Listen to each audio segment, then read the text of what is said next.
Hello, everyone, and welcome to the Big Brother 26 Roundtable podcast. I'm your host, Taran Armstrong, and we are here to talk about everything from the feeds this week and to rate the players from 1 to 10 based on how well we think they are doing in the game. With me to talk through all of it this week is Chantele. How are you doing, Chantele? I'm doing very well. I'm happy this is my first pod with Melissa of the season. So I'm very happy to be here. Want to hear everybody's thoughts. I find this season really difficult to rate and rank their gameplay because I'm like, it was entertaining, but it was not necessarily good for their game. And so I'm interested to see what we kind of end up on, like ratings for these players. So happy to be here. Should be an interesting one. Well, also, of course, with us is Melissa. How you doing, Melissa? I'm doing great. I'm very excited to rate the players because this was not at all what I thought this week was going to shape up to be. So, I mean, like literally thinking about last week, I really thought Tucker was still going to be in the house. So obviously that didn't happen. And then with Quinn as the HOH, like I didn't expect these nominations at all. So I'm just I feel like I have no clue what each of these players are going to do at any point in time. I didn't think Leah was going to use the veto on Angela. Like, I just feel like everything, if you had asked me last week what was going to happen this week, there's no way I would have said any of this at all. So yeah, very excited to talk about it. And again, I mean, the week just, the season is not really let up at this point. Last time we talked, Tucker was still in the game. The audience and Amon both gave him 4s. 4s on a week where he was evicted because he volunteered for the block. 4s. I think all of us were like, he's actually not going to go home. But yeah, that was probably wrong. I didn't think there was a chance that he was going home. And so I understood the 4, but it definitely maybe should have been like a tick because nominating yourself to go on the blocks, never a good idea. Pawns go home, never be a pawn. You can't win them all. And he didn't. So hopefully this is a lesson for people to be like, oh, I'll sit up on the block, because both Cedric and him being so fine with being on the block didn't do it and they went home. Well, of course, you can rate the players this week. You still have time. You still have about 10 minutes if you want to get this survey answers in. You can find it over on Twitter or wherever it has been reposted. But yes, Tucker was still in the game until he wasn't. And that was primarily because he lost the AI arena competition and Chelsie rounded up the votes to make sure he went home. And just like that, Tucker was gone and the entire game changed. Only for Quinn to win the HOH. This was a great spot for Quinn to win the HOH. There was an open field for him to create whatever structure he wanted, take out basically whoever he wanted.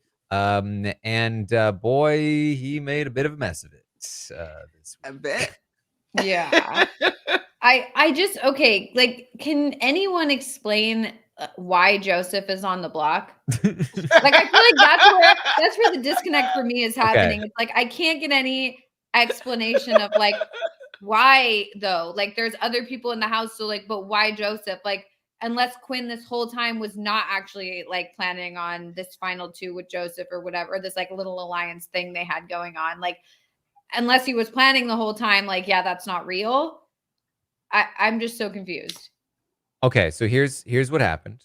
Okay. Quinn, as the HOH, very much felt, I think, emotionally tied and strategically tied to the people who voted Tucker out. And that meant himself, Leah, Chelsie, Cam, and MJ. Those were the people he really wanted to keep safe. They all flipped to get rid of Tucker together. I think that he felt very constricted with Tucker's presence in the game. And the fact that all of his friends and allies between Joseph, Kimo, Tikor, all of these people, they were all picking Tucker over him. They were all prioritizing Tucker. They were all enabling Tucker. And then, wouldn't you know it, all the people that Quinn turned on in the past came together to help take Tucker out. And I think he felt a lot of gratitude there He really wanted to create some kind of alliance with those people. And he did want to bring in players like Joseph and Tikor, while leaving out people like Angela, Leah, and Kimo. Or sorry, Angela, Rubina, and Yeah. Kimo. And his idea was to put those three on the block: Angela, Rubina, Kimo. Rubina because he felt like she'd never forgive him for betraying her twice now. Kimo because he felt the most, I think, hurt by Kimo, and Kimo had done the least amount of work to damage control. And Angela because they've had a beef for a while now.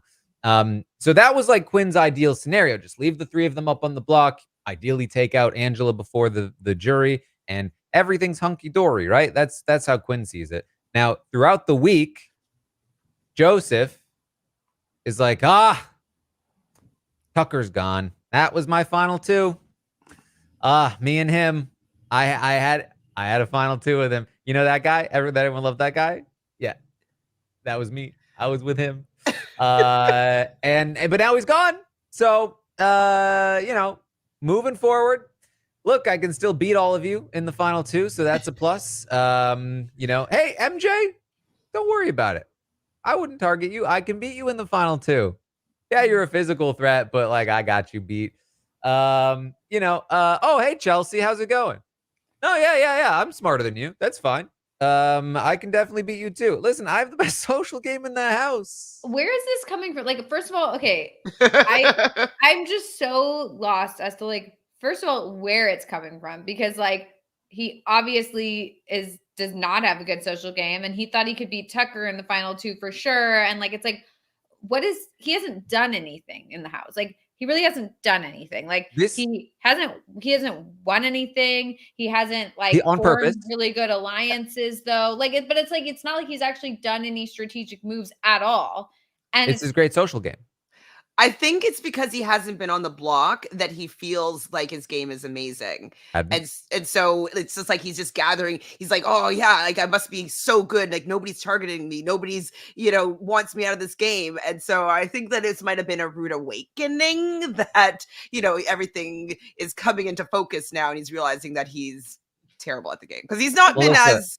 Go ahead. What you need to do, Melissa, is sit down and listen to one of his "Let me go over the season with you while I explain how I did everything" deep dives with another player while still in the game, because he will explain it to you that in week 1 he formed the collective. He influenced that week. He walked this line between Matt and Angela. Eventually, Matt had to go. And he had to just move forward with the collective. And then somebody brought Brooklyn in, which was wild, but he pushed through it. And when he found out that he wasn't really in charge of the collective because they made a thing without him, he flipped the game around. Then he got in with Tucker, and he was manipulating Tucker because he was able to convince Tucker to keep Quinn around because he was convincing him that Quinn was a bad player. And so on and so forth. And so the thing is that he's been saying this all season long. He's a fan of the show though. Like like the whole thing is like, you don't brag about your game or like say that you're much better than everyone until the very end. But Dr. Will didn't even, I mean, like he bragged about like stuff about, but it wasn't like I don't know. This just he doesn't have the charm of Dr. Will. I think he really thought he could be Dr. Will and say to people's faces like, yeah, I'm going to beat you. I'm lying to you. Deal with it. But and I'm throwing comps. And I'm going to win having thrown comps. But it, doesn't quite work the same way. No, couldn't he maybe have saved this for his goodbye messages and being like, hey man, sorry, and then lay out his game so people going to the jury might be able to piece together his game as opposed to like while they're still in the house and be put off by it? What he told Quinn was that he has gotten in his head about everything and was like, I guess I felt like I needed to be telling people ahead of time about my game so that they would vote for me in the end. But maybe I went a little overboard and it came off as a little too schemery. And you have to get to the end. Like, that's the thing is if you sit there telling everybody, I'm going to beat you, I'm the best player in this game, they're going to be like, okay, I will just not bring you along then if you think you're going to beat me. Like, I want to go with someone who I can beat. Like, the whole point is that you're supposed to like downplay yourself until the end, and then you like reveal during your speech or whatever, or like near the end, like I did this, that, and the other thing in like your goodbye messages, for example. Like, it just doesn't work. You're right. It doesn't work. And it didn't work because and look at him now. Throughout the week, again, now Joseph has been doing this for weeks, but he's been doing it either to the cameras or to a select few people like Quinn or Tucker. But with Tucker gone, he started socializing more and he started talking with people like MJ and Chelsie more. And they were not fans. They did not enjoy that. And so Joseph started becoming a little bit of a house pariah. He got into a little incident with Angela where she was asking for his help with the veto, and he just didn't have a lot of patience for it, and he kind of blew her off. And then she was upset about it, and he had to kind of go on a little bit of an apology tour. And throughout all of this, Quinn, with his newfound allies, MJ, Chelsie, so on and so forth, they're all talking smack about Joseph. And all of a sudden, Quinn's like, man, Joseph's kind of a liability right now. Leah starts realizing that Joseph is a liability. She starts distancing herself. Now, all of a sudden, instead of joking around with Joseph about how awful Quinn is, she's joking around with Quinn about how awful Joseph is. And just like that, Joseph becomes kind of the default house nomination if they need a pawn because he's the least valuable player on the board. And Quinn, who didn't have a lot of time to think through his options because he didn't know that the veto was going to be used, ends up defaulting to Joseph, thinking that's what the house narrative required of him. And that happened because Leah won the veto and decided she wanted to use it on Angela, but spent days going back and forth, didn't theoretically make the decision until literally the veto ceremony happened. Quinn thought it would not happen. And so in a panic, he puts up Joseph and is now in a position where Joseph, Kimo, and Rubina are on the block together.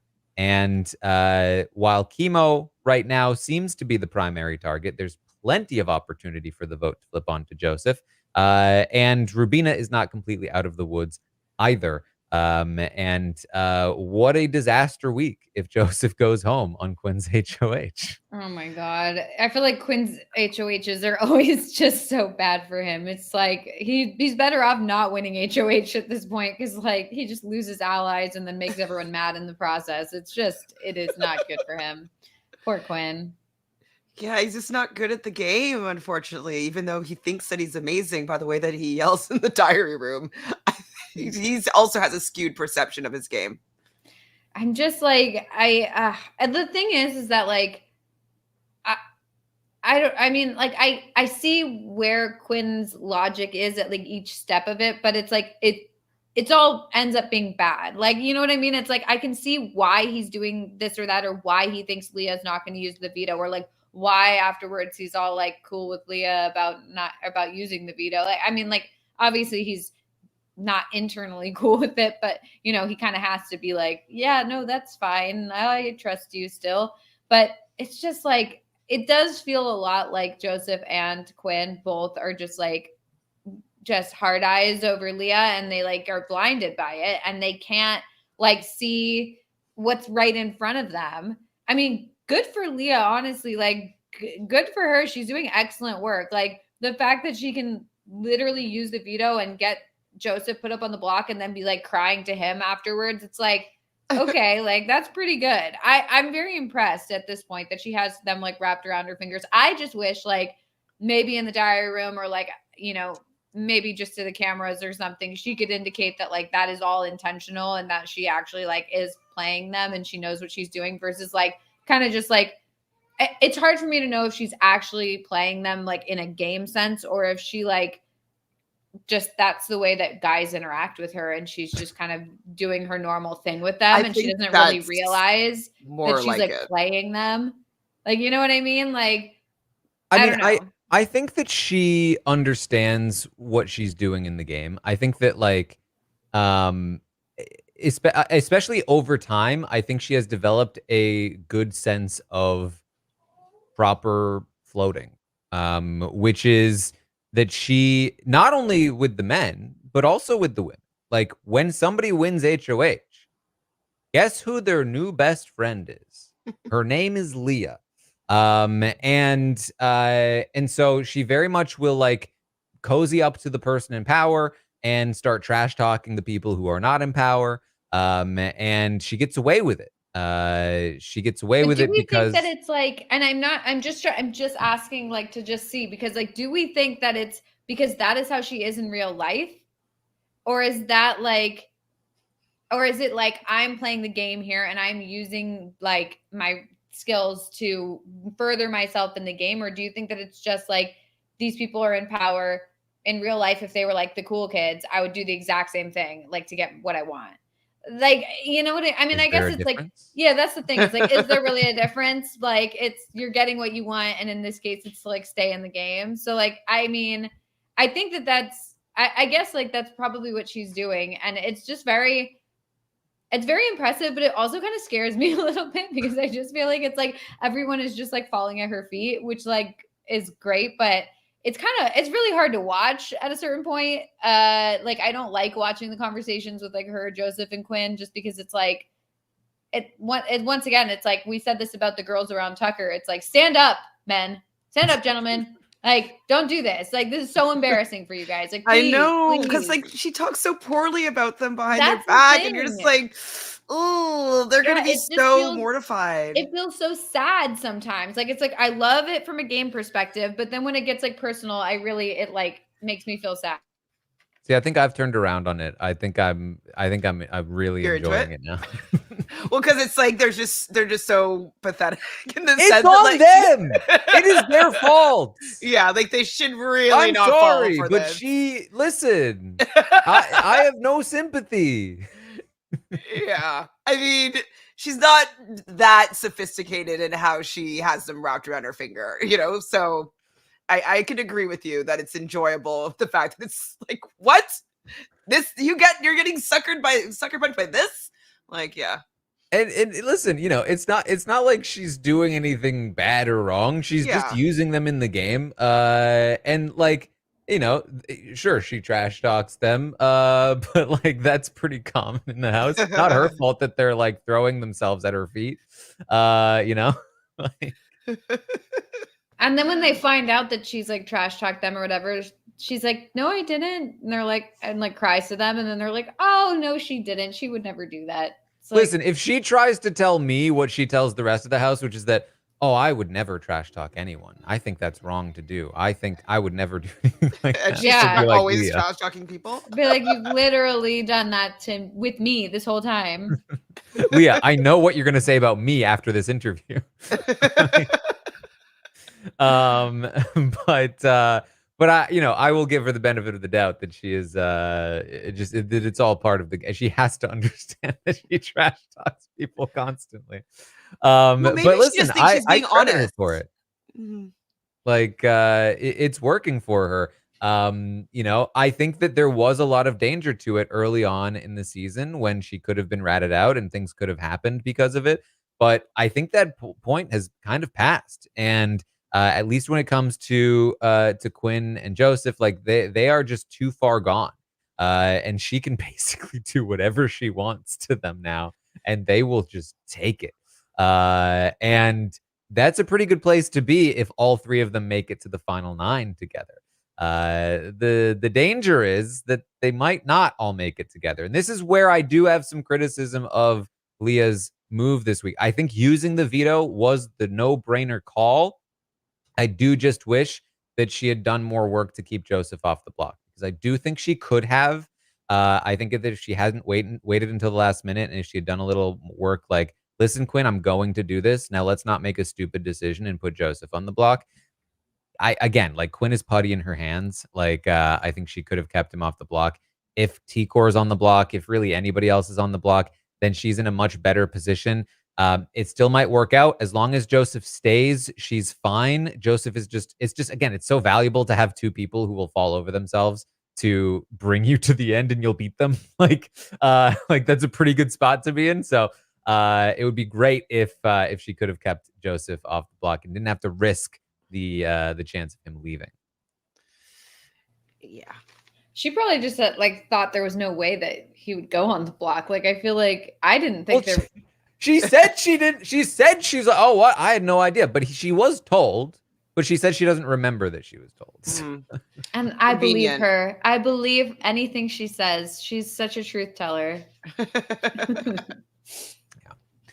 I mean, I love that that's like a good strategy, is just like, I really don't remember anything. I don't remember you saying people that have selective amnesia are the liars. They're always the liars. Like, oh, I don't remember. Like, you remember, like, sure. You just don't want to loan up to your lies. Yeah, like the audience right now, like, oh, what? We don't remember giving Tucker a 4. What? Yeah, pretty sure we gave them like at least a 2. Yeah, that's what happened. All right. Well, that's really what's happening. So with this vote, we have some potential scenarios here. Of course, 7 votes, 4 carry the day. T-Core and whoever comes off the block between Kimo and Rubina, if one of them comes off the block, meaning Joseph stays in the block, that's 2 votes to evict Joseph. They have been talking to Chelsie, who is not quite promising the world, but certainly promising support to some degree. They kind of think they could have Chelsea's vote. They kind of think they could pull Angela's after the debacle between the two of them, Joseph and Angela. And that would get them to 4. And perhaps with Chelsie comes Cam or MJ. There's definitely a world where they could pull the votes to keep Rubina and or Kimo. Now, it's easier to keep Rubina because of the Women's Alliance proposal going around right now, but not impossible to keep Kimo either. But it is much tougher because I think Chelsie is less likely to actually throw some weight behind that. Chelsie might be putting herself into a little bit of a pickle here by promising both sides that she's going to support them. She's obviously in a much better spot if Joseph ends up winning that AI arena, but if, say, Kimo wins or Rubina wins and she's forced to choose a side with the vote, that could get a little sticky. But that's kind of where we are. Like, it's really, again, like it could go in a bunch of different ways right now. I'm like trying to figure out, like, which way do I want it to go? It's kind of difficult. I'm like, I like Chelsie, but I do like Rubina and T-Core and Kimo. Like, I do like them, but they're not actually playing that hard. And so I'm like back and forth. I don't even know what I want, but I think, is it that I want Joseph to go? Is that it?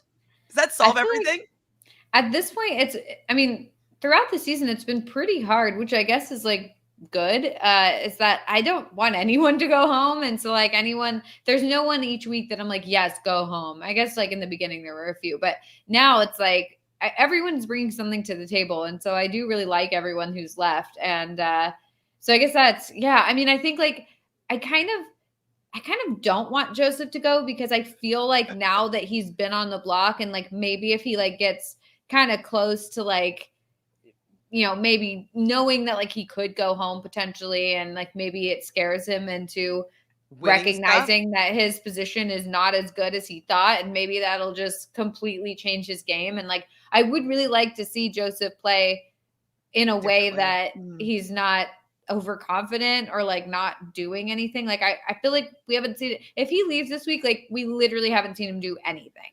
And that's kind of disappointing because I kept saying, watch the space, watch the space. Now we've watched it. And if he goes home, like, that's not very satisfying. It is satisfying in the yeah, that's not very voice of the correct people, if I'm being honest. So, to be fair, we are watching the space and he is, doing stuff. It's just not good stuff. So that's a very Leah way of explaining that you were actually right. Yeah, like, honestly, it was so vis-a-vis, I'm correct. But it is a little bit satisfying, the fact that he, like, thought he was in such a good position. He's gloating about how amazing he is at this game. And, like, then he gets put up on the block by his closest ally because his girl crush used the veto, and then he goes home. Like that also is a pretty satisfying ending for a week. Also, I feel like for the longest time, he would be telling people like, oh, I'm in like a really good spot. I've got like a great social game. And people would be like, oh, yeah. Okay, cool. But now like people are talking about it and they're like, this guy sucks. Like he doesn't have a good social game at all. What is he talking about? Like none of this is accurate. Like he thinks he's going to win America's Favorite Player. Like people are talking about it now and like actually giving their perspective when it was just so hard to watch him like tell somebody like I'm doing the best. I'm definitely going to be up there and like AFP and like they're just like yeah, for sure. And it's like no, I don't think so. Like sorry. No, I'm not seeing that. So, he's definitely not the voice of the people in that house. No, not really. I just don't even know what show he's watching. I mean, like, is he even called to the DR enough to like be considered one of like the most entertaining players or anything? Like, I feel like it's like at least Cam recognized that he was never being called to the DR, and he was like, "Guess I'm like not on the show." But Joseph thinks, America's Favorite Player. I don't know. He also thought he could beat Tucker in the final two. So who knows? I did ask the audience, who do you want to be evicted this week? 50% said Joseph. 38% said Kimo. Only 13% said Rubina. I think I agree with that personally. I feel like, I feel like we know kind of like, I think I don't want Joseph to go. Like I said before, I just think that gives like it more potential there. Like I feel like he doesn't really have anyone, and I would hope that after all this, he decides like he probably can't really trust Quinn or maybe can't trust Leah. Maybe there's a rift there, and he kind of has to like forge his own path. But I think with Kimo, I think we kind of already know what he's going to do, which is like work with T-Core, and like they've kind of got their thing, and we'll just see that happen a little more. And it does make for some entertaining like flips and blindsides and stuff. So like maybe that is a good thing, but we've kind of already seen it play out. Rubina, like I don't really know what she does moving forward. I mean, now this would be the first time after this week that she's, without Tucker and potentially not in a danger spot. So maybe we can see like where she goes from here. So I don't know. I feel like it could be interesting either way. I don't know. I can't decide. All right. Well, I am seeing right now, Chelsie is talking to MJ and she is saying it. If Kimo wins the AI arena, Chelsie wants to send Joseph out over Rubina. Yep. I could see it. I can very easily see it. But then maybe this is like the first time that Joseph is going to win the AI arena's first comp. Like, I'm actually trying to win it. And maybe his ego will get inflated again. And nothing will have changed. He will not have learned anything. Yeah, no, that would make me bummed out. If he's just like, the second I start trying in a competition, I win it. I'm clearly the best. Now, this is not locked in by any means. Quinn obviously will have a lot to say about that. Leah might have something to say about that. Cam even might have something to say about that. So I wouldn't lock that in. But if that's where Chelsie is leaning, I wouldn't completely doubt it. I'm so surprised. Bet against it. I'm surprised because it's like Joseph is alone, like at this point. Like, he did have Quinn and Leah supposedly, or he had Tucker. But like at this point in the game, like he's been put on the block by Quinn.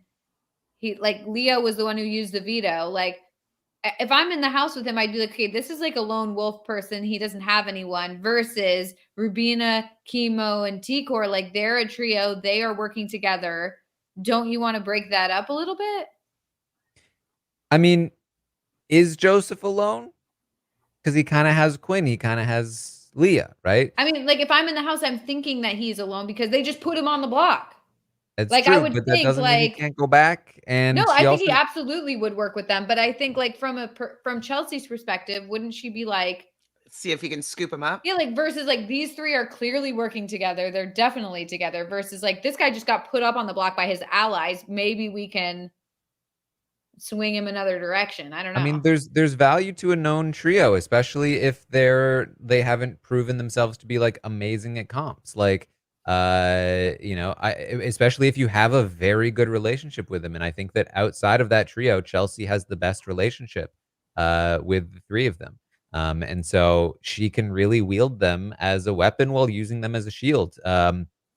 And I do think there's a lot of value to that. I think that this is an interesting call, especially considering that Joseph has been pretty anti-Chelsea for most of the season. He said multiple times that he would not vote for her in the end. He doesn't think she's played a good game. And so taking him out right before jury is not a bad spot to do it. Like perfect. So, you know, I think there is a lot of argument to make there for Chelsea to make that move. Now, again, there is some downside. Like, does she burn some other social capital by making this move, like with Leah and Quinn? But, you know. They put him on the block, that they put him in that position. So Yeah. can you be that mad? Right? Yeah. Yeah, that's You don't want to it's go their home, don't fault put him for up on the putting him block, up. right? Yeah. Yeah. So we'll see. I did ask the audience also to rank the players from their favorite to their least favorite. You guys have a guess. Who is the favorite? I think Chelsea's the favorite. I have now. Chelsea at the top too. She's really doing good stuff. You know, I mean, the fact that she got that flip last week and got Tucker out of the game, I think that she's still kind of remaining, like, it doesn't look necessarily to everybody in the house that she's pulling all the strings, but it seems like people are kind of going to her for strategy and how things are going to play out in the game. So, yeah, I think that I think the audience can recognize that. It's very clear that she, like, is doing all this intentionally and knows what she's doing versus, like, just a situation where she just happens to be in a good spot each week or whatever. Like, she knows what she's doing, and she's like you said, she's up there manipulating things, and it's excellent. Well, it has been T-Core at the top since week 2, every single week until this week. Ooh! Where Chelsea has indeed taken the top spot. Putting a check mark beside my number 1 position here. So who's number 2? I think T-Core. Yeah, like, I bet because T-Core has been so high up, like, I bet she didn't fall that much, but I kind of think, like, Cam is up there now. I think he's moved up a lot this week. I don't know. Lock in a guess, Melissa. All right, I'll do Cam just for fun. Chantele is correct. T-Core. Woo! Another tick, another tick. And she goes 3 for 3. Who's in third place? Cam. Ooh, I think that people like the fact that Leah might have made this move with Angela, and then like they don't particularly like Joseph, so the fact that Joseph's on the block, they might give some props to Leah for doing something That's a good point. interesting. So I have Leah in my 3rd spot. Yeah, I'll put Cam. For 3, Chantele nails it. Leah in 3rd place. All right, one more. Who's at the bottom? Oh, Joseph. That's what I got. Yeah, I think probably Joseph. Joseph is correct. Yeah, Joseph at the bottom. And then all right, Chantele, give me your whole list. We'll see if you can. My whole list. I don't know. No, that's pressure. Okay, I have Chelsea, T-Core, Leah. Now I was thinking that MJ might have creeped up here. Oh no, that's a no. That's a no. Okay. All right. It is Cam. It's probably Cam because of what Melissa was saying. But I had Cam still a little bit lower. But let me tell you, this is the season of the women because it is Chelsea, T-Core, Leah, Rubina. Oh, I switched that position for her. Rubina now in 4th place. Angela in 5th place. Then it's Cam. Then MJ. Okay. Then MJ. And then bottom 3, Quinn, Kimo, Joseph. Ooh, I had Kimo above Quinn. Ooh, Kimo really falling. So Chelsea went up from 2nd into 1st. T-Core went from 1st to 2nd. Okay, so Rubina's still like though. Okay, that's good. Quinn went from 3rd to 8th. Oof. Not good. Tucker is gone. Kimo went from 5th to 9th. Oof. Angela went from 6th to 5th. Joseph fell from 7th down to 10th. Rubina went from 8th all the way up to 4th. Cam went from 9th all the way up to 6th. And then MJ was last week. And Leah was 2nd to last. Leah was 10th. She jumps up to 3rd. And MJ, who was 11th place last week, jumps up to 7th. I feel like my Twitter feed has like totally skewed because I'm seeing Cam in lights everywhere. And I think it's partially my fault for retweeting the shout out all my dogs at the crib compilation, super compilation. And so now it's like, oh, this girl loves Cam. So now my feed is just like Cam. So yeah, I think that's where the Cam is coming from. This so has maybe next week. This has to be one of the most flippy floppy favorite lists ever. I mean, in week 7, somebody going from 10th place to 3rd in 1 week, in week 7. That's such a wild and extreme jump. It's very interesting to see how often things are shifting here. I asked the audience to rate the episodes this week. Last week, they were a 6.8. This week, a 6.4. Slightly lower. I mean, the egg comp. Now, in comparison, last season, week 7, this was Jared's wall HOH win after the Izzy flip on day 44, the week prior to the zombie week. And that week had a 7.4 episode rating. I would imagine that included the eviction episode that Izzy went home in. So definitely had this season beat there. I asked the audience to rate the feeds this week. Last week, they were a 7.1. This week, 6.2. Bit of a drop, but still holding well above average. In comparison to last season, they were saying 6.8 for the feeds during that Jared HOH reign. Yeah, finally, rate the season as a whole so far. Last week, a 7.5. This week, a 7.5. Holding strong. Compared to last season, 7.7 at this point. Listen, BB26 is closing the gap on BB25. But and like, BB25 is gonna go like this is about to tank. So if BB26 can hold strong, if it it might can just stay steady. If it is just not a zombie week, I think that any season would be better than how the last season went down. Like it got so bad. It started off so strong, and got worth considering though. Like worth thinking about the fact that despite how much we may have been liking this season so far, we were still higher on last season to this point. We were really into it. I feel like yeah, I feel like this has been consistently like, I feel like their last season like had really high highs and then really low lows. So if this one just stays consistent, like I feel like it will end up having a better like legacy, quote unquote, than last season, because you're like, you know, you're sitting there like the whole time I was having fun versus like I had a great time in the beginning and then had a horrible time at the end. But yeah, we'll see. I think it's the last season, just getting to watch Suri strategize was just entertainment in its own. And so I think that's probably why we're just like, it was so good. And we loved Izzy and the whole dynamic. Like it was really fun watching those feeds in the first few weeks. This season, I guess the difference for me is that it's not as strategic as I like. And so I'm entertained. I'm enjoying it. I like the characters, but I'm not getting that strategy element really, satisfied. So it's probably going to stay at this level for me, but I don't think it will ever go up anymore. Unless Chelsie kind of takes the reins and like really starts being masterful, which is possible. Well, I also asked the audience to rate Quinn's HOH reign. Okay, is it above 3? It is above 3. Wow. Last week, T-Core's HOH reign, a 5.5. I'll give you this one. Last season, Jared's HOH reign, a 2.7. So it's better than Jared's. He did end up going home in that double eviction, so pretty good rating. Quinn's HOH reign, a 3.3, so just above that 3. Yeah.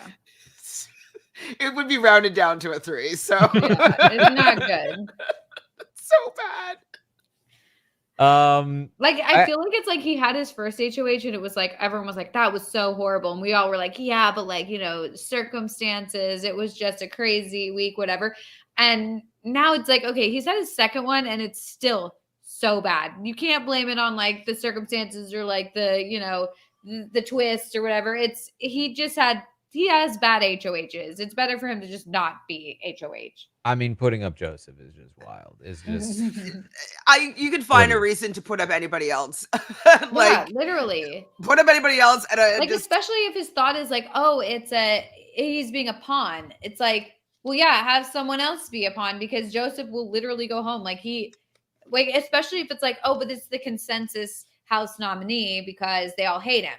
Yeah, that means he's gonna go home. Is that what you want? Like, I don't know. It's like the purpose of head of household is to put yourself in a better position and not do what everybody else wants. Do what you want and get what you want done. So it's like, yeah. And it's best potentially if it aligns with what the house wants. Like who you want out and aligns with what the house wants is great. But the fact that he's like doing the house's dirty work potentially is pretty silly on his HOH. Okay, so another update from the feeds right now. Kind of interesting. MJ actually pushing back against Chelsie for the Joseph over Rubina vote. She's saying she would prefer to vote out Rubina. And I'm obviously not watching, but from what I'm seeing, it seems like she's actually pushing back kind of hard. No, I really feel like it should be Rubina. I think she's jealous that Tucker liked her and not MJ. It's probably like get out of here, like go be with Tucker. I'm MJ has been, as Daniel points out in the chat, she has been pretty high on breaking up the trio. I also think MJ is probably a little more wary about breaking the relationship with Quinn so easily. And she's been skeptical. She wants to use the Women's Alliance proposal, but she and Leah have both been skeptical of the timing of it. Rubina's down for it now that she has no Tucker here. Interesting stuff. I mean, I could see, like, I understand her wanting to break up that trio. The trio is strong. Many other people are in a better position or friendship wise with the trio than MJ is. So I can see her being like, doesn't really advantage me that much to keep Rubina in here. So I get it. But I also think there's a little hint of jealousy over the Tucker sitch. We'll see what Chelsie can do here. It seems like there's a bit of a back and forth. This may be a test of Chelsea's persuasion ability, which honestly we haven't seen. Like Chelsie has been very good socially. She set herself up well strategically. I think that she did well gathering the votes. We haven't really seen her tested in terms of like persuading people to do what she wants quite yet. So it'll be interesting to see if she's able to push this through with some resistance. So this will be interesting. Definitely. I feel like MJ wouldn't want to be on the wrong side of the vote, so she might fall in line.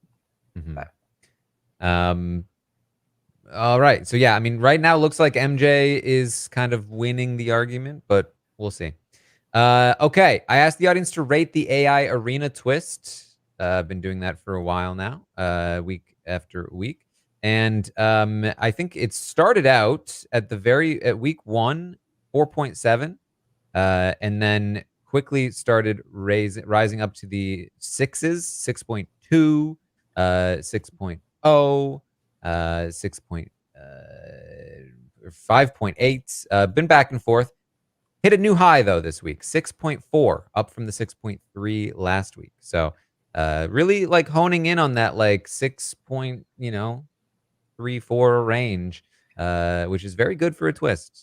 Yeah, I think as far as twists go, it does make the eviction episode exciting when most of the time we kind of already know who's gonna go. And I mean, it would still be exciting if there's like a blind side or something crazy, but it does kind of make it so that you really don't know who's gonna end up on the block on eviction night, and it just kind of gives a bit of excitement. And I also like that it gives people a chance, like one last opportunity to save themselves.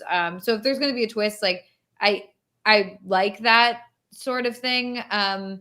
It's a double-edged sword because it's like it kind of eliminates back doors, but at the same time, I've kind of been okay with that. But I don't know if I would be okay with that permanently. But just like it's made for some interesting episodes for sure. Mm-hmm. Yeah, I'm at the point where it's like it's not in the rhythm of the show for me, and so I'm kind of fighting back against it. Like I still like having the eviction and then the head of household at the end of the like I still want that, and I think it's gone for good. I do think that that's over, but I don't know if I can buy into the AI like the arena twist yet. Like it has been interesting these episodes, but I don't know if I like it more than before.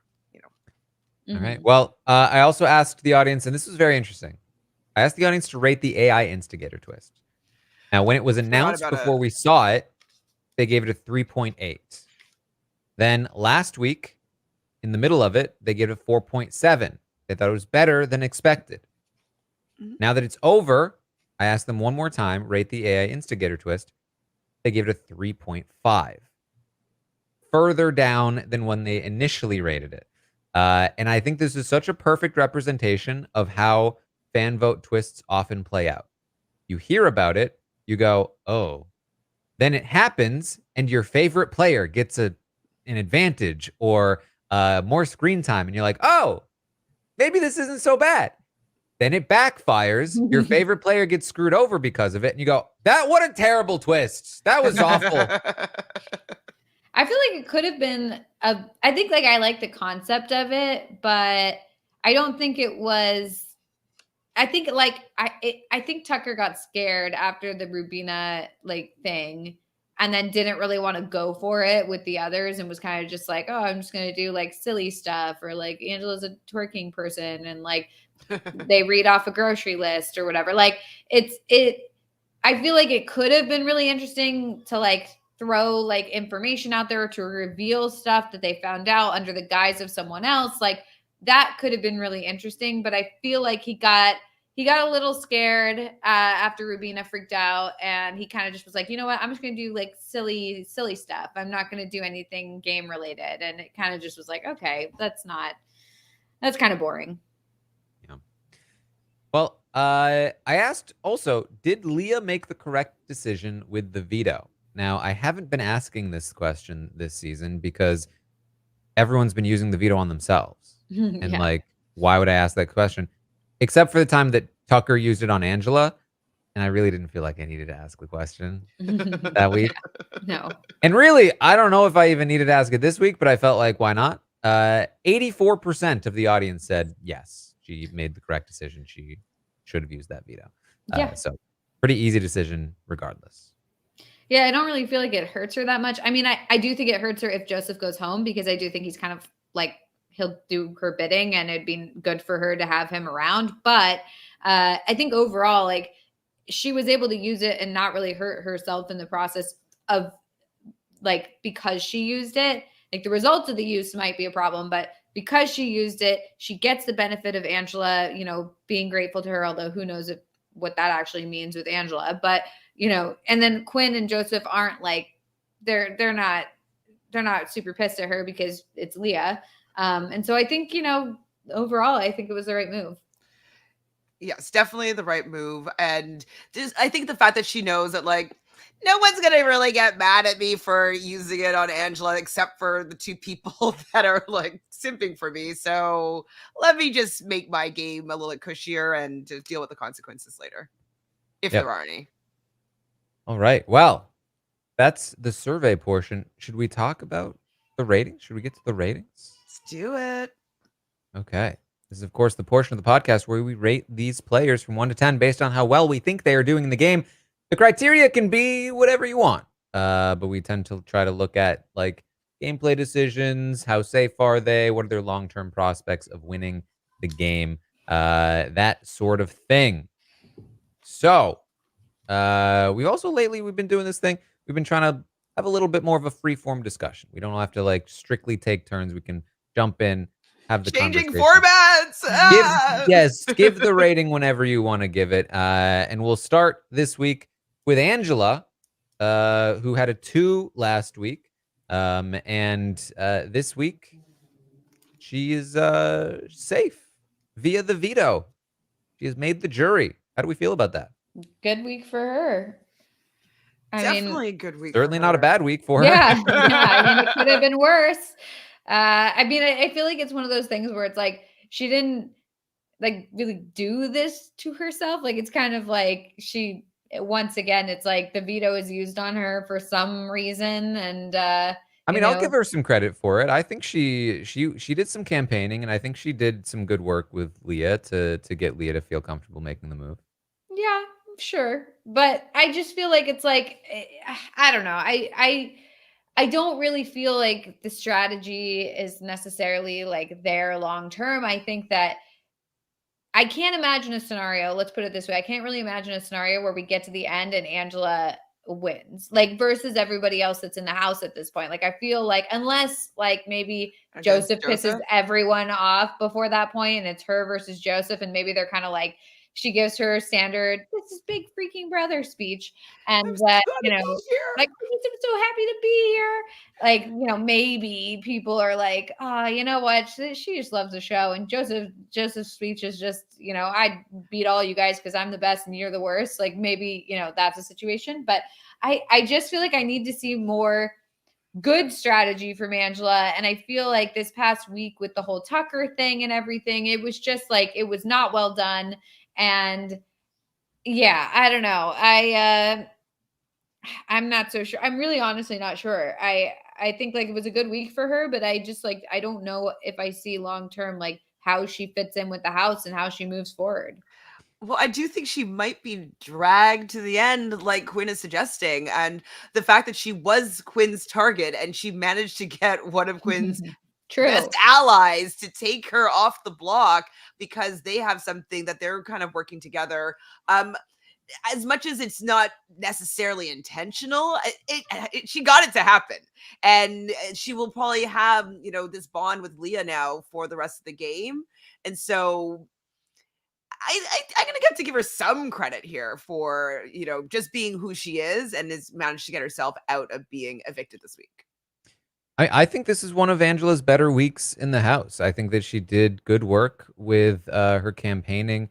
She did good work to get Leah to use that veto on her. That said, you know, as you guys have mentioned, and this is why I capped her out at a 4 earlier this season in week 5 when she was getting 5s. I said, it's got to be a 4 for me until she can prove that she has the ability to win the game. And this week, there was a lot more talk about how she can't win this game, that that she is not going to be voted for if she's in the final 2. Nobody thinks that they will. Now, that doesn't mean it's impossible. And quite frankly, maybe Joseph now. Who knows, right? But Joseph may also leave this week. So I mean, for me, I think this is again like maximum amount I can give somebody that I don't think has a very realistic shot at winning. I think I'm at a 4 for Angela. I think that like you know, this is probably as high as it goes, but I think this was a pretty good week for her, and I think she did some decent work. It's as high as it goes. A poor thing. Until she genuinely starts to like get to a place where people start talking about her like they could possibly vote for her. Now, she could still win the game. Like, I know that right now, like, she doesn't have the support and the people in the house, but if maybe she's gathering information, being like, you know, I was on the block and people have been trying to get me out, but I managed to have people take me off the block because they want to see me in this game. They want to see me get, like, she might do one of those things. And at the end might pull on their heartstrings and maybe turn it all around. So I don't know if she has the chops to, you know, make a speech that's going to be amazing to get her the win, but I'm going to also cap her at a 4 for this week, but I think that she has a little bit more of a story that if she's able to craft it, she'll be able to share it and might be able to get some, you know, the votes in the end. So it's a hint, a hair, but 4. Yeah, I feel like I'll give her a 4 as well. I think like she's off the block. She's safe this week. That's already much better. You know, that's already good. It's just, yeah, I think I need to see more, you know, in order to have faith that she, you know, can actually like get some allies and play the game. And like, I feel like at this point, she's kind of like used up all her capital where it's like, I mean, I wouldn't want to work with her because I think she would betray me. Like I would be very afraid. So I just don't know how she moves forward and how she gets allies. So I really don't know what's going to happen. But at this point, yeah, 4. All right. Well, the audience agrees. They gave her 4 as well. Let's talk about Cam up next. Look at the ratings from last week, and there's one green one there and a sea of reds. That's because I gave Cam a 6 last week. Took a lot of heat for it. Where's that heat now? I don't know. Let's not downplay Amon's, I don't know. I don't know. no color. He gave him a 5. It's true. Not a sea of red. I think I'm looking over at Angela to see the sea of red. There's 2 reds and a white there. Yeah. Yeah, not so much of a sea, more of like a little lake of red. No, I mean, I feel much better about Cam this week, honestly. Like, I mean, it was scary last week, I just didn't really see a path forward for him with like everything that was going on. But I think that he's got Chelsea and I think he's doing really well and people want to work with him. I think I've been pretty impressed with Cam. I feel like for the longest time, I just felt like, okay, he's not actually playing. He really is just doing nothing. He's just an easy person to just like take out because who cares? But yeah, I think the fact that he's close to Chelsea is huge. So yeah, I feel much better about him this week, honestly. But my one little question about his gameplay is him getting closer to Makensy, and it's not really sitting well with Chelsea. And so I'm just worried that he's not recognizing that that connection might kind of mess up his positioning with Chelsea. And so I was starting at one number and I kind of went down a notch for him not recognizing that whatever is going on between them might be ruining his game and position and standing with Chelsea. Yeah, I think that's fair. I think that he's in a very good spot. Like, nobody's looking at targeting Cam right now, which is wild because they're about to head into the final 9. And if this were BB25, BB24, BB23, BB22, BB21, BB20, BB19, stop. All of them. He can win out basically from there. Like, that's possible, right? So like, that's a very wild thing to not be looking at Cam to target Cam. On top of that, his social game has improved. People really like the guy. I think he absolutely could win a jury vote. The possible downsides are what you pointed out, Chantele, is that he is not careful enough about how openly he flirts sometimes. And that is not only an issue because it doesn't give him the benefit of actually having a showmance and having a locked-in partner, and all of the downsides of people wanting to target him down the line for a possible showmance. And on top of that, Chelsea doesn't like it. And neither does T-Core. And so that's a little dangerous. And on top of that, he's not a woman. And the women are feeling pretty women powery right now. And that is, that's not a great place to be if you're Cam. And there aren't a lot of other options around if you're trying to, win this game. If Cam goes to the end with Chelsea, I think he loses to Chelsea. Cam goes to the end with MJ, it's closer. But, he no longer just handily beats MJ. Like, that's not like a guaranteed thing by any means. So are we now looking at, like, does Cam need to get to the end with somebody like Joseph or Quinn? Well, that's probably an easy win. Can he get there with Kimo? Is that an easy win? I'm not even sure. So yeah, some ups and downs. Yeah, I'm sticking with my 6. I think I called it last week.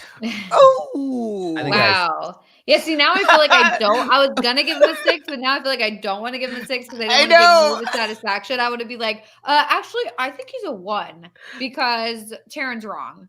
No, I mean, I wrote 6. I wrote 6. Yeah, see, that's the thing. I feel like he's doing so much better this week. I feel like last week I was not so sure, but this week I'm still not so sure, but I think like I see the potential. I see it happening. So, yeah, I'll give him a 6 as well, whatever.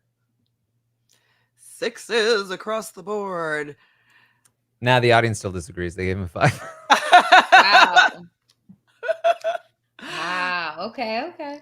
I mean, it's a low 6. Maybe last week was a high 6 from you, Taran, but this week's a low 6 because he has to get knocked down a little bit for not recognizing that people don't like that he's flirting with MJ. All right. Well, what about Chelsea, who had 7s from the panel at least, but a I feel like 6 I want to from give the her an audience? 8. Honestly, I feel like I'm very impressed with her.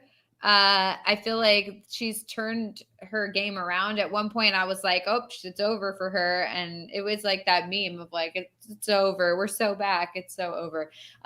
So yeah, I feel like we're so back, baby. I feel like I'm very impressed with what Chelsea has done. I think obviously there's some like little things here and there, but I think overall, like if you're looking at the rest of the house, like I think she's far and away the best strategist there. And I think, she got what she wanted this past week. I mean, you could see when she cast her vote, even she's just like, we finally got him out.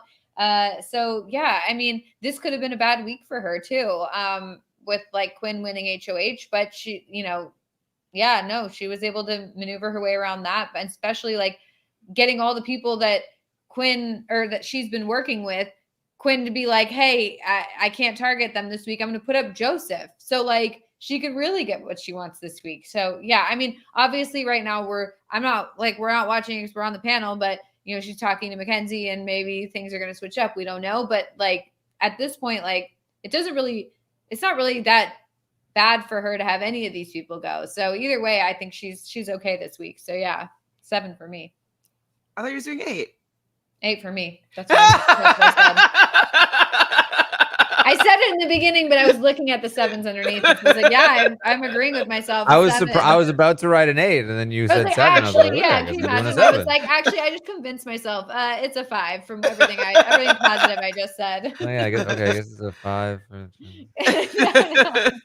I'm hitching my wagon to Chelsea with another 8. I think that, I've been looking for somebody to want to be rooting for their gameplay and interested in their strategy and seeing how they're getting out of situations. And she is the only person that I've seen so far this season that's looking at this game strategically and putting herself in better positions and making things happen. Especially because she started off the season not being able to vote and being in a very dangerous position and very easily could have gone out that first week and then get some power. And then, I don't know, I feel like I want to follow and watch her game from a strategic perspective, and yeah, she's the most fun for me to watch for strategy. So I'm giving her an 8 as well, and hopefully that keeps on going up, because I like what she's doing so far, and I'm interested to see what she's doing further along. All right. Well, the audience at a 7 for Chelsea. Grumpy today, but I'll agree with the 8. But I will say this about the 8. I'm not 8 and upward. I'm 8 and downward right now. I think she may have reached the peak, and this might be back on a downward, not like deeply downward by any means, but I do think she has a couple of challenges in front of her. I think that putting together the Tucker blindside was great. I think picking up MJ over Quinn was great, but I'm a little bit worried about this Cam MJ thing. A little concerned about that. I'm a little concerned about the fact that has created this perception of a trio around her, that could put a little bit of a target on her back. And also a little bit concerned about the vote this week and how she is a little bit caught in between T-Core and Quinn. And if Joseph stays on the block, she will need to perhaps publicly pick a side, and that could cause a little bit of damage to this positioning. And if Joseph stays, that puts Leah in a very good position.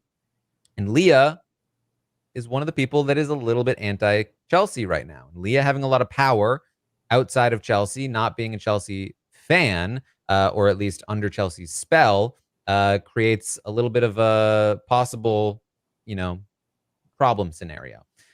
So I see some issues for Chelsea's future, but I definitely have to reward the gameplay for the week, and that means the 8 for now. But I'm watching. I'm careful.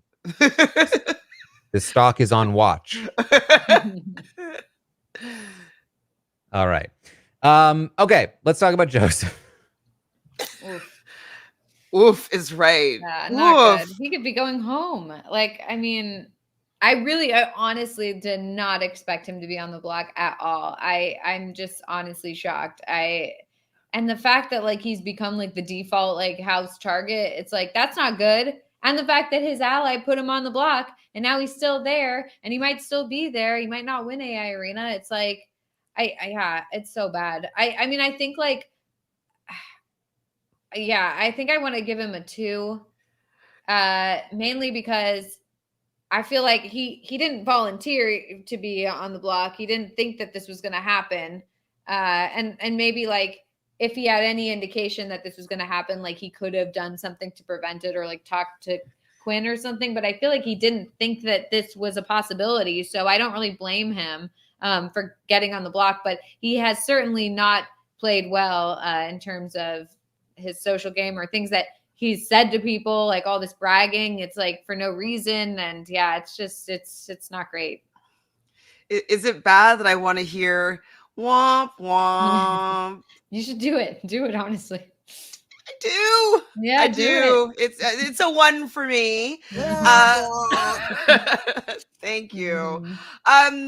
It's just like he just played so badly that his ally put him on the block and he might go home. Like that's the worst that you could possibly do in a week. When your allies win, you should feel safe. And he did feel safe and he wasn't. And so the fact that his 2 closest people in the game were the ones that, worked in tandem to get him on the block and maybe going home, I can't even give him a 2 because he's so bad. He's so bad. So yeah, 1. I feel like I can give him the 2 mostly because of the curve I'm grading on this season, where the 1s are pretty much reserved for people that volunteer for the Yeah. Well, I mean, his terrible gameplay is kind of him volunteering, Like, that's fair. That is fair, but it's not quite like Angela saying, "Listen, if you have to put me up, I understand," or Tucker saying, "Put me up." So. Yeah, they're like, put me up. And then they're like, well, I didn't think they'd actually put me up. It's like, don't say it. Don't even try. Don't put it out there. Maybe the curve will start to even out once we get a little bit away from the volunteer scenarios. But yeah. I do think that, like, he had reason to, like, he had no reason to believe he was actually in danger of going up this week. And like that, oversight is really bad. I agree. Listen. I don't mean to be defending Joseph in this. It's totally fine. Like I'll stand with my 1 like proud. It's fine. He's obsessed with Joseph. Taran loves him. What I will say is that I also don't think he is the most likely person to go home at the moment either. And so he has a couple of different things going for him. I think that just make him escape my womp womp. But I listen. I very much understand. I definitely thought about it. Mustache next week because you're just such a Joseph stan.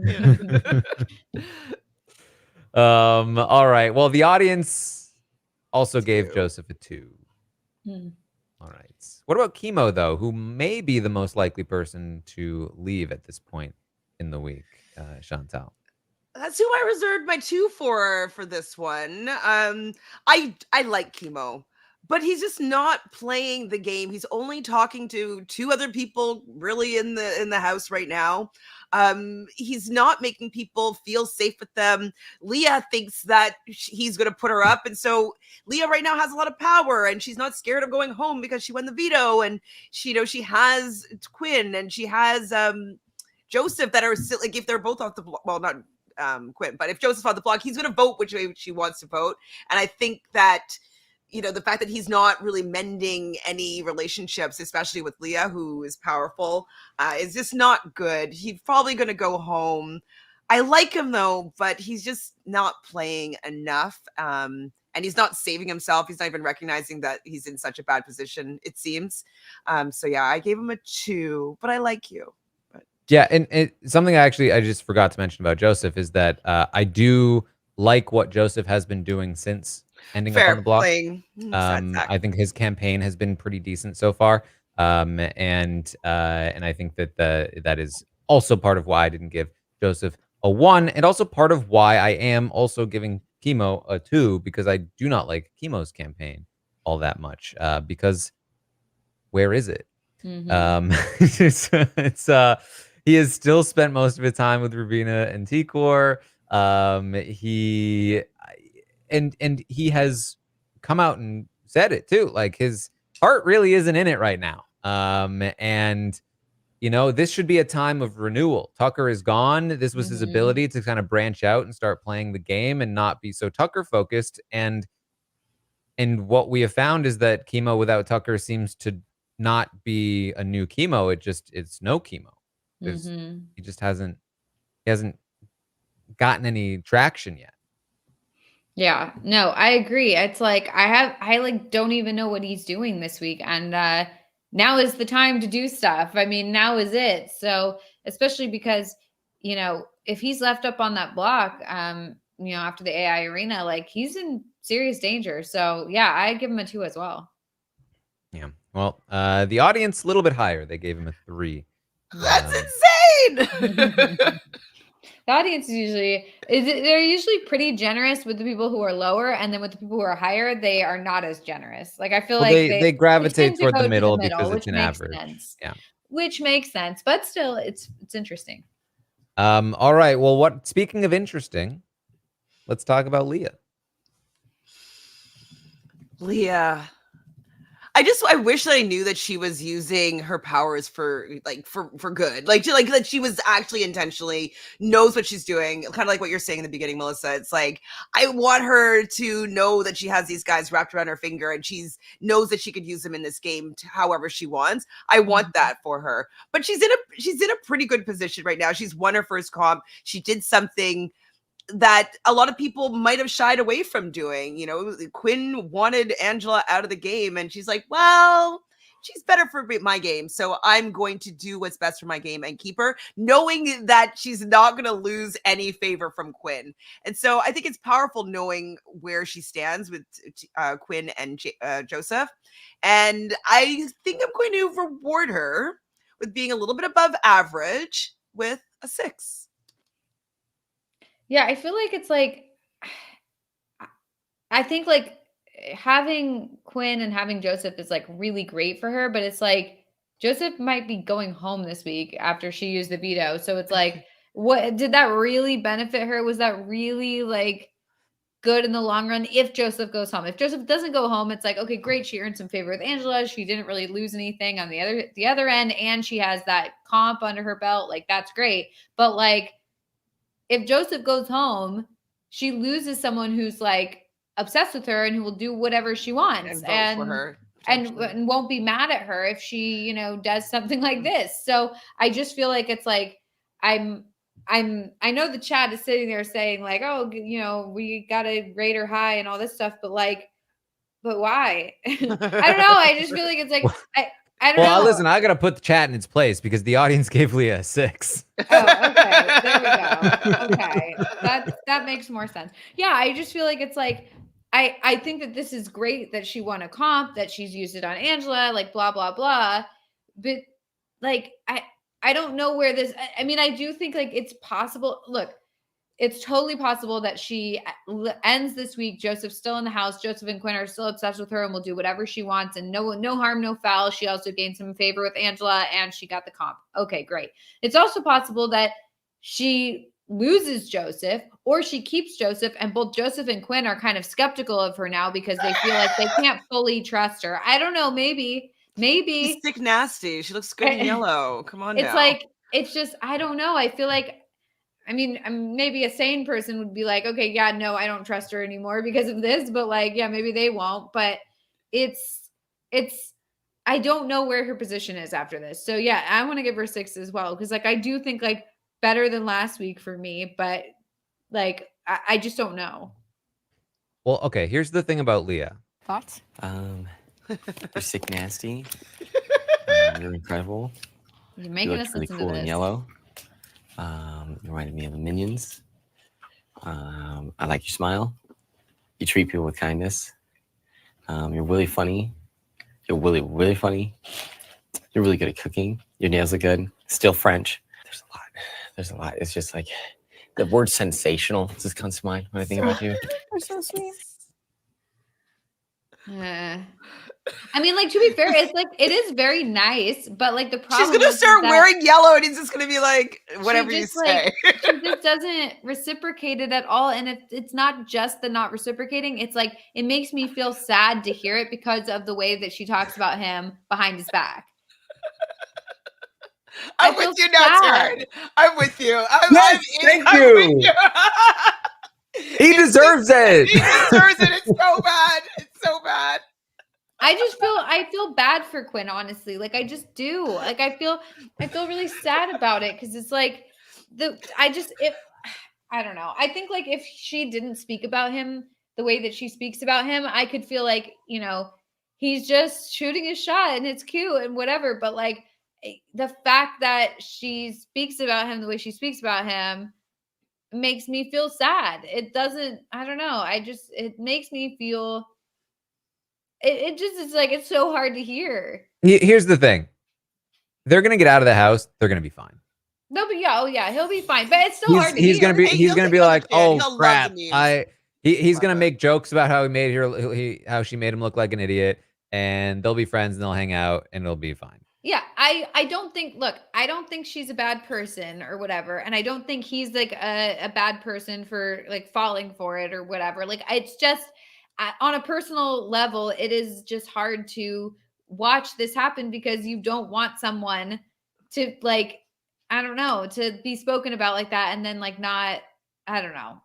It just is sad. I guess the he's reason been warned. Yeah. He's been warned, then and then you also said I that just she think that she's didn't not do it. even reciprocating at all. Like, she's like, what are you talking about? Like, she's not. She doesn't made give it him clear anything back. from day one. She made it clear, nothing's happening here. This is a strategic relationship. Like, I feel like she kind of made it clear, but she's also like letting it.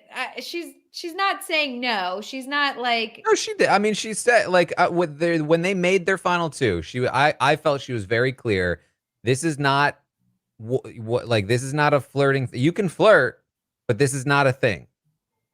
And I think he understands that. I do agree with that, but I do think that, like, she likes the flirting and he likes the flirting, and that's fine. That part of it does not make me feel anyway. It's the behind the back saying the stuff that she says about him. Like, you can't say to his face, like, oh, the flirting's fun and whatever. Okay. And like, you know what I mean? Like, but that part of it is not great. What I will say about that, though, is that, like, there's a case to be made, and I'm not in Leah's head, but there's a case to be made that, like, when she was talking smack on Quinn, she felt kind of betrayed by him. She felt like he was playing her, and that was just her kind of way, like, that was her feelings in those moments. And of course, she's going to keep to his face, pretending like she likes him. She doesn't want to, like, that's just good gameplay. And so I don't think that she, like, maliciously went into it with, like, hey, I'm going to flirt with Quinn and then trash him and make him look like an idiot for no reason and then keep flirting with him. I think that it was much more organic kind of situation. I absolutely think that she is the way she is to his face. I think it's because she doesn't want to, like, hurt his feelings. Like, I honestly, like, if she wanted to hurt his feelings, she would be like, get away from me. Like, I'm not interested. You know what I mean? Like instead of being, it's like being in a game for a lot of money. Like, I think that's also the Dan said. Yeah, kind of, for sure. Like, in real life, she probably would have, like, made it very clear, separate. I'm not interested. You just don't have to hang out in real life. Like, in the game, she has to hang out, and so, like, it benefits her to entertain this, and I don't see a problem with that at all. It does make me, it hurts my heart to see her speak that way about him and then be nice to his face. And I get that's what happens in Big Brother. So I'm not like an idiot. You know what I mean? Like, I get it.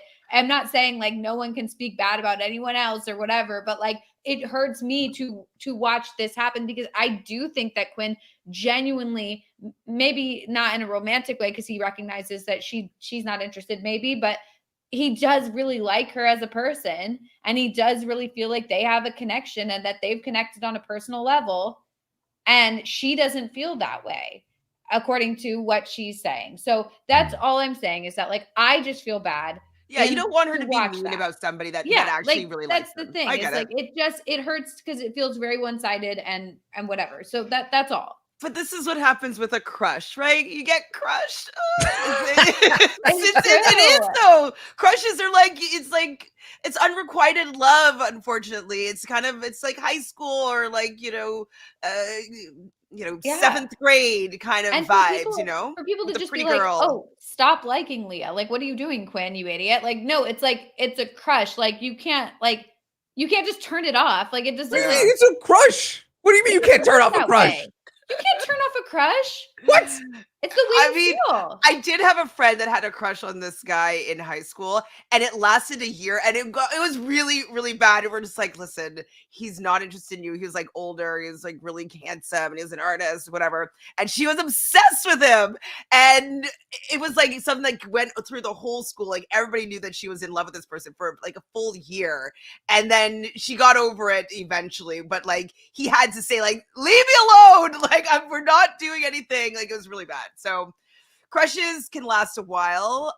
They can, but I don't think you can turn off a crush. You can't. The way when to you're do kind it, of have though, that juvenile kind of relationship mindset. The way that you turn off a crush is you need to find that ick factor about that person. Like you make yourself think that person is gross. Like you just the only way to get rid of it. Honestly, that's the solution. Is you're like you have to fixate on something that like is maybe not actually that gross or whatever, but like you have to be like, this person, the way that they like smack their lips, like, oh no, I can't, that's not for me. No. And that's what you have to do is be like, that whole thing that ruined it for me. I don't think you can find anything wrong with Leah, though. I mean, that's honestly, that's how I've gotten rid of crushes. Like in the past, like you just have to be like, actually, this person like kind of reminds me of like my uncle, and that's creepy. Like, I'm sorry, I can't get into it, Like that's what you have to do. That's the only way you can get rid of a crush. That's it.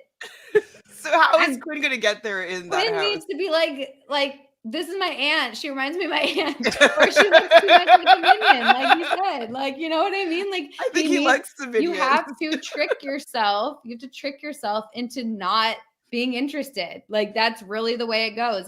Or like, you know what? Actually, like I actually can't be with someone who XYZ who speaks like this or says this or who lives in this state or whatever. And you just have to force yourself to be like, it's not for me. It's not for me. The word anymore. that comes to mind is sensational, Melissa.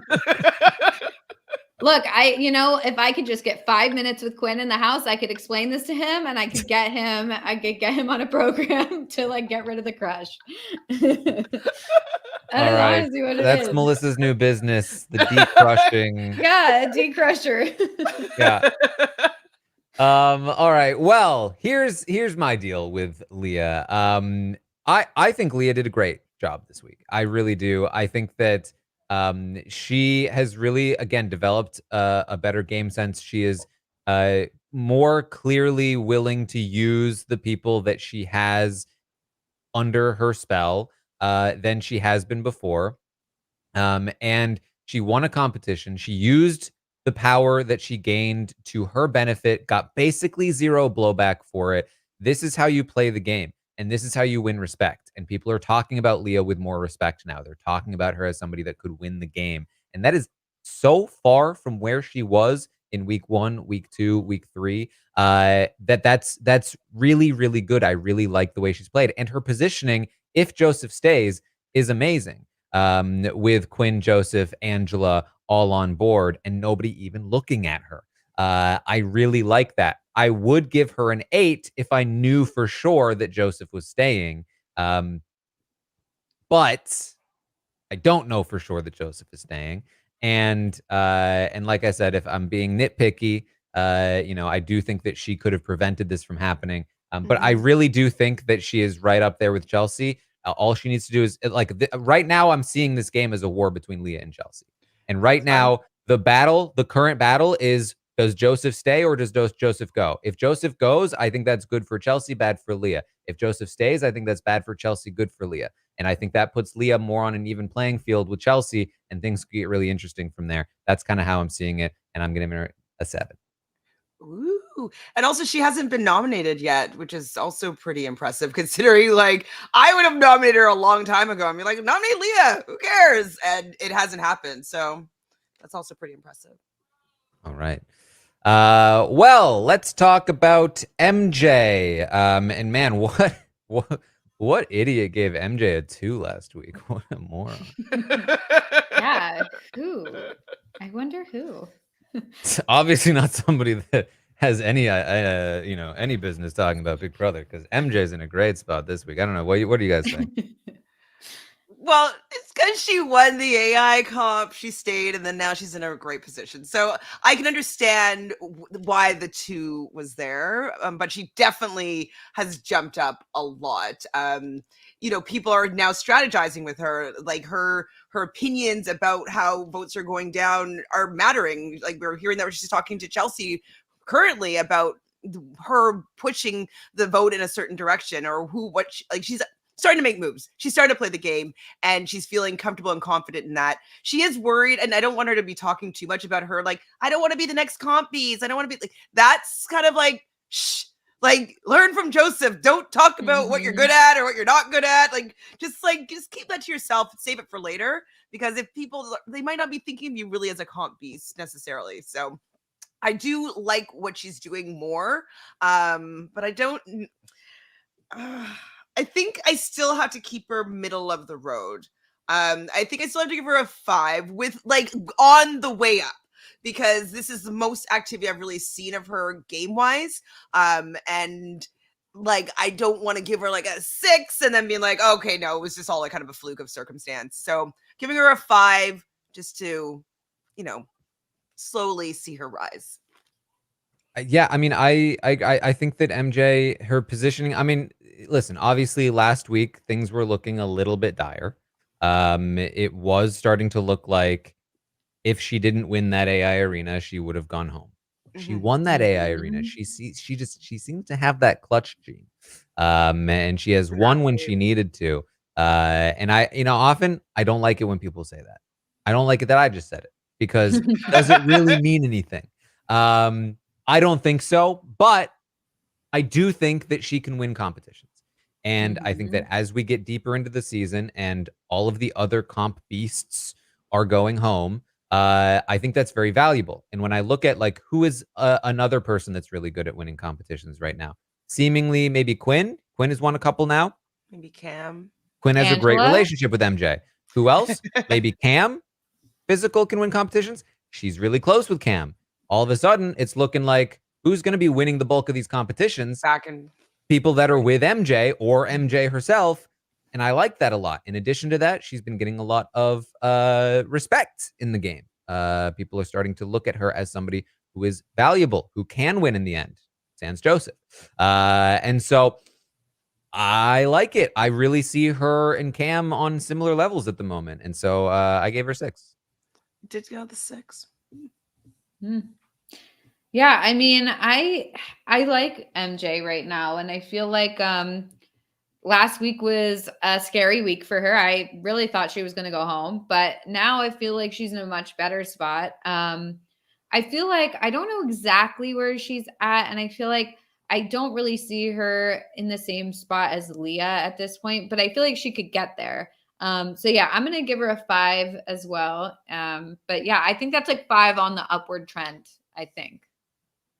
All right. Well, the audience agrees with you too. They gave MJ a 5. The voice of the correct people right here. It's true. It's true. All right. Then let's talk about Quinn, because Quinn last week had a 5. He won the HOH. We've talked extensively now about his decision-making as the HOH, but man, it just seems like blunder after blunder. He pissed off the trio. And really, I say the trio, he pissed off T-Core. He pissed off T-Core, and she's the one of the trio he didn't nominate, which is strange. And clearly seems to be a misread there, lack of a read. In addition to that, he failed to prevent Leah from using the veto, despite Leah being one of his closest allies, and really basically gave her permission to do it, which then opened up the door for him to choose to put up Joseph instead of once again Tikor, who is not a fan of his at the moment and currently still, even though she's warming to him a little bit, targeting him at the moment. And if Joseph goes home, that's real bad for Quinn. So why even, give that as an option?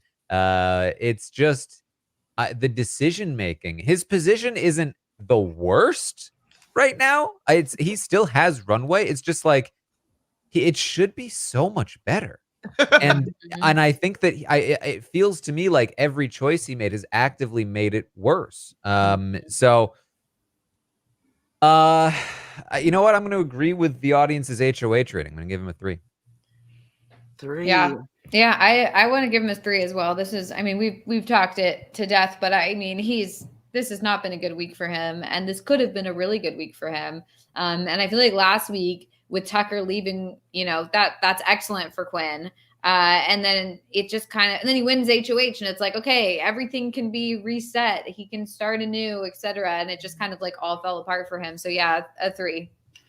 And like, what's so wild with his thought process of this week is the fact that he can put up Tikor's allies and then expect her to be in an alliance with him and be happy, and potentially could lose one of her besties in the game, and she's not going to feel a type of way about the person that did that. So the fact that he's not really just even recognizing potential social dynamics, like maybe she's saying like, oh, don't worry, we're good, like you did what you had to do, like she might be saying that, but he should be able to anticipate that she might just be logging that at the back of her mind, being like, okay, I'll get him back for this, So I guess his game ability has not impressed me at all, considering he loves to say how much of a super fan he is and how much he loves the game. And I'm going to have to agree with both of you with the 3. He can't go really lower. He did win some power. I don't know how well he's using it, but he's safe this week, so he gets a 3. Yeah, all right. Well, the audience is a little more lenient. They gave him a 4. Of course they are. Yeah. 4. It's all way right. too high. Then there's Rubina. She is on the block, obviously, and definitely could go home. That said, of the 3 on the block, I think she's played this week the best. I think she basically started the week as the target. She then shifted to not the target. She shifted to the backup target, to Angela. Angela came off the block and she shifted up again to the backup target, to Kimo. And then almost shifted the target back up again to Joseph over her, that she had Chelsie convinced. Now it seems like Chelsea's run into a little bit of a wall, but she still has the possibility of turning that over. And I think that campaigning has been pretty good, pretty effective. I've liked what Rubina's been doing. That said, she is in a position where she might go home. She has a very real chance at going home. And that's like if Kimo, and quite frankly, I think Kimo barely, but has the best track record. He's already won an AI arena before. If Kimo wins that AI arena, it is looking right now like Rubina goes home. And that's rough. That's a rough place to be.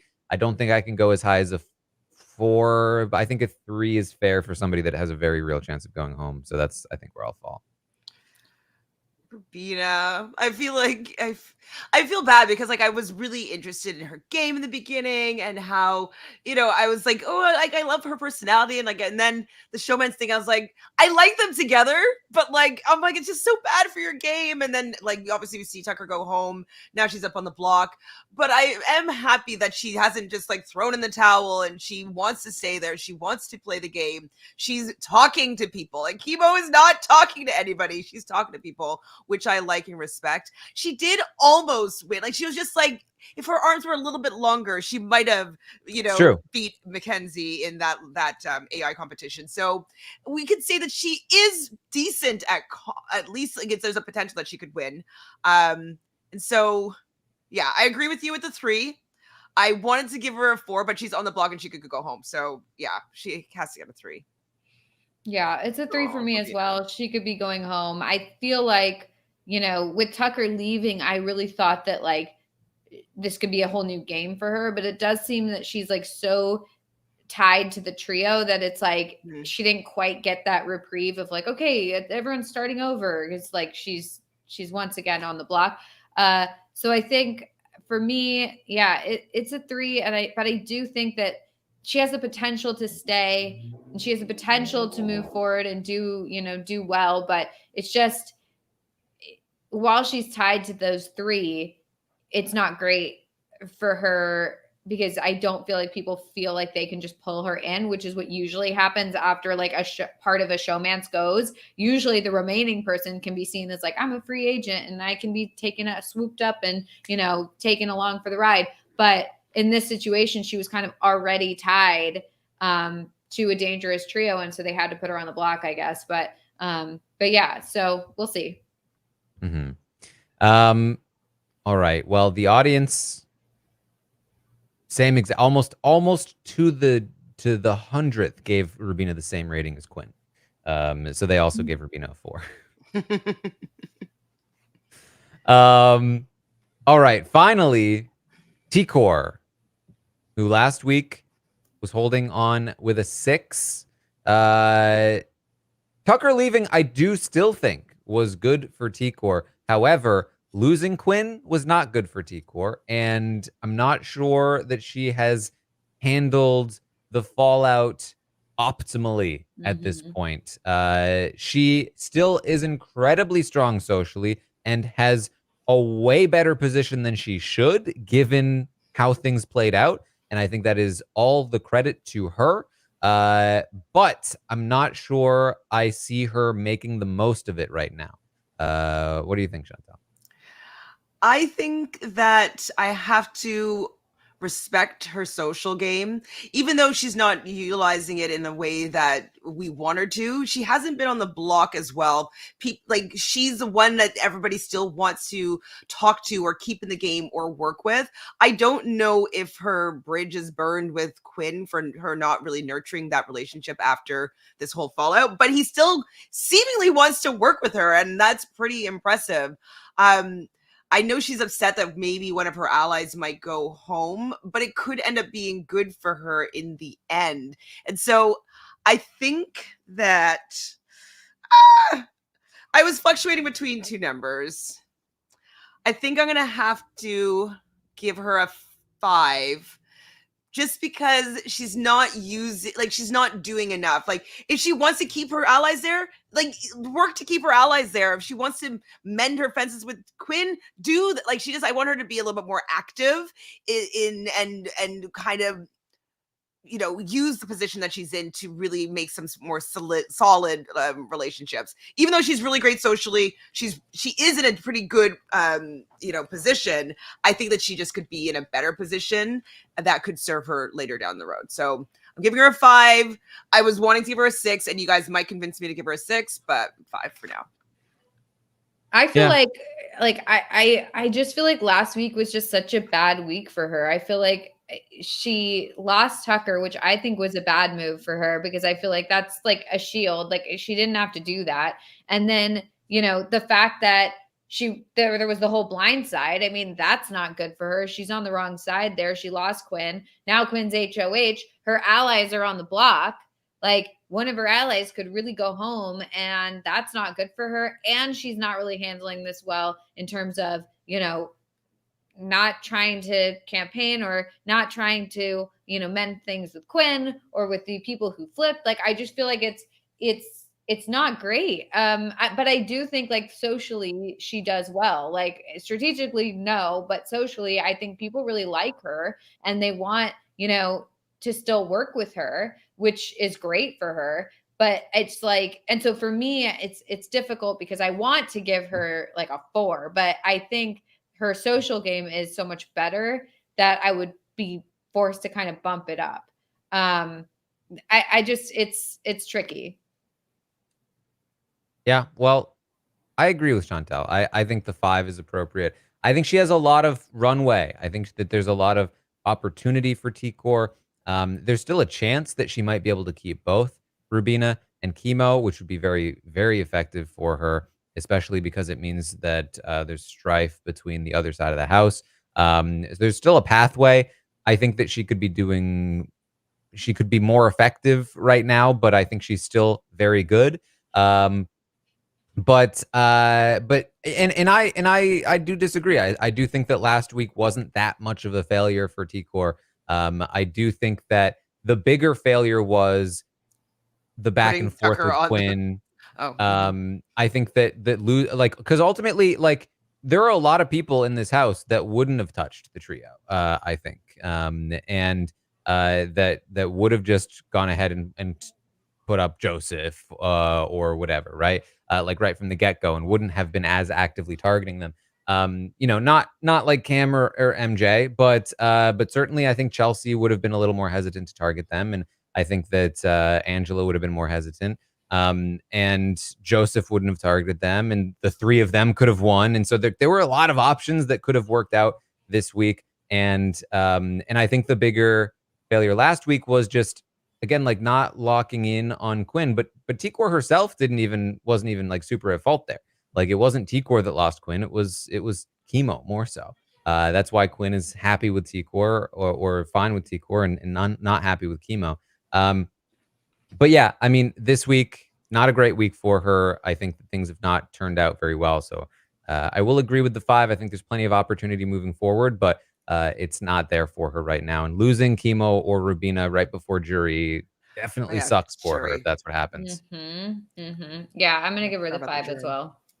All right. And it's going to be straight 5s because the audience gave her a 5.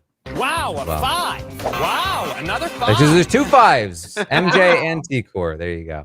Very nice. Very nice. All right. So there it is. That is the new board here for the Stockwatch this week. And what a changing landscape here. I feel like every week it's like do. You never know. Truly. It is all over the place on the Big Brother 26 Stockwatch. All right. Well, how are your stocks, Taran? I held again last week. You got held with these people. I was there. There is too much up in the air for me. I'm not taking a risk. That was a mistake because a lot of people made a lot of money, I bet, this week with Chelsea and everything. Yeah, I think I just fell not that far, but I definitely fell out of the top 20 there. I'd been doing well this season. That was 20. Like, it's like, listen, I've been doing well this season, but this was my first big mistake. I mean, I don't even know. I couldn't take the gamble. I didn't think Tucker was gonna lose. Yeah, I didn't think Tucker was gonna lose. Shocking. Yeah. Oh well. What are you gonna do? All right. Well, all right. Any final thoughts here on the week? I just feel like every week is a different week, and it's like it's so different from week to week. Like, okay, well, I get that that's like it just every week technically is a different week, but it just feels like a different game every week. And I feel like the ratings are it's not as standardized as it usually is. I'll say that. I feel like usually it's like the people who are bad, and the people who are good, and the people who aren't really doing much are just in between. And now I feel like it's like every week the good people flip-flop with the bad people, and everyone's it's all over the place. So it's very exciting. You never know what's going to happen. So what do we have to anticipate this week? That there's going to be an announcement, so we're assuming that's jury, correct? I assume AI Arena ends, jury starts, double eviction next week. That's my something along those lines. Maybe Double 2 of those. Now, who's gonna win that? I feel like Quinn's gonna end up going home, or so. I don't know. Quinn and Joseph. Like, imagine. Or no, I guess it wouldn't be both. Yeah, Joseph then Quinn. That would be crazy. But I could see if like they're trying to do this whole women's alliance thing, and then Kimo is kind of with them on that. That's it, right? I feel like it should be like an easy thing to be like, yeah, let's do a women's alliance. Like, there's way more girls than guys. Like, let's just kick out the remaining guys and continue on. Like, I feel like it's so simple, but yet I don't see it happening. I mean, is it though, right? Because if you're Leah, 2 of the guys are your minions. True. Right? For some people, it doesn't it's not benefit you to I guess lose it's them. Overall, it's simple, but Cam's still there. I forgot about it. It doesn't necessarily benefit. Yeah. Oh well. Never gonna have a girls alliance besides the ball sponsors. I'm definitely kept on my toes this season, and it's not predictable. It's actually very entertaining. I want more strategy, but maybe we're gonna get it with Chelsie. So that's what I said. I'm pitching my wagon to Chelsie, and hopefully she'll, allow me to feed on her strategy. We'll hope. Let's hope. But I like it. The season's pretty good. I'm enjoying it.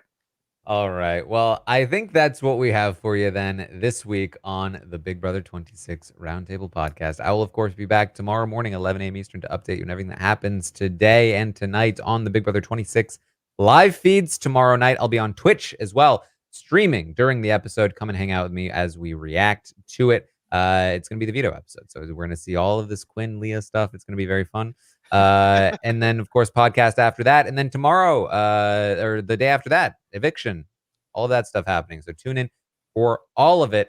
Also, check out what we have going on over at We Know Scripted TV, talking about other shows that are going on. Rings of Power, we've got coverage for. So lots of fun stuff going on over there. Chantele, what are you up to? I was actually questioned, is anybody covering industry? Because I just started I just watched the first season, and I'm like, whoa, what's this? So I'm Grace curious. and Josh covering They are? industry. Yes. Okay, I'm gonna go. But they're current right now, I'm assuming, right? Mhm. Okay, so I'm gonna catch up and listen to that. You're where I am, Chantele. I'm one more episode in season 1, and then I'm getting into season 2. But listen, the Big Brother feeds have been good. I know, holding me back. Well, yes, I want to catch up on that, but I don't really have much going on. So you can find me on Twitter at Shan___Fran, or at ShanFranFran on Instagram, or at Reality Realness with 3 S's on YouTube.